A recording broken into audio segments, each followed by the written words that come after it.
অবরুদ্ধ গাজায় ইসরায়েলের 2 বছরের অবিরাম বোমা বর্ষণে যখন চারপাশ ধ্বংসস্তূপ, তখন সেখানে একদল তরুণ লড়ছেন খ্রিস্টিয়ান সংস্কৃতি বাঁচিয়ে রাখতে।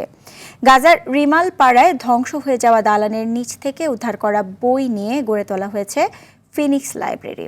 ধ্বংসস্তূপ থেকে ফিনিক্স পাখির পুনর্জন্মের মতো যে পাঠাগারটি এখন যুদ্ধবিধ্বস্ত ফিলিস্তিনিদের জন্য হয়ে উঠেছে এক প্রশান্তির ঠিকানা। আরও জানাচ্ছেন ইমতিয়াজ আহমেদ। আলোর পথে নতুন দিশা,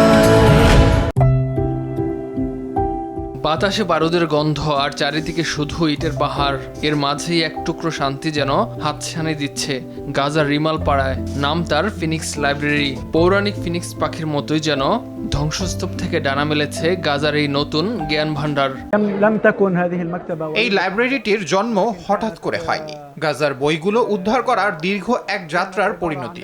এই বইটি ছিল গাজার একটি লাইব্রেরি থেকে উদ্ধার করা প্রথম বই। আমরা ধ্বংসস্তূপের মাঝ থেকে বইগুলো সংগ্রহ করেছি।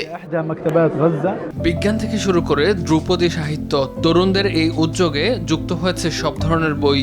এমনকি ছোট ছোট শিশুদের জন্য তৈরি করা হয়েছে বিশেষ একটি কর্নার। বাস্তুচ্যুত ফিলিস্তিনিরা যারা তাদের প্রিয় বাড়িঘর হারিয়েছেন, এখানে এসে ডুবে যাচ্ছেন প্রিয় কোনো গল্পের বইয়ে। কিছুক্ষণের জন্য হলেও ভুলে থাকছেন যুদ্ধের ভয়াবহতা। লাইব্রেরিটা আমাদের জন্য ভীষণ গুরুত্বপূর্ণ, বিশেষ করে আমরা যে কঠিন পরিস্থিতির মধ্য দিয়ে গেছি সেই পরিপ্রেক্ষিতে। এটি আমাদের আবার বইয়ে ভরা এক জগতে ফিরে যাওয়ার সুযোগ করে দেয়। শুধুমাত্র বিনোদন নয়, ধ্বংস হয়ে যাওয়া গাজার শিক্ষা ও সংস্কৃতি পুনরুদ্ধারে এই লাইব্রেরি এখন এক প্রতীকী আন্দোলন। বোমায় ভবন ধসানো গেলেও যে মানুষের জ্ঞানের তৃষ্ণা মেটানো অসম্ভব, ফিনিক্স লাইব্রেরি তারই বড় প্রমাণ। ইমতিয়াজ আহমেদ, RTV।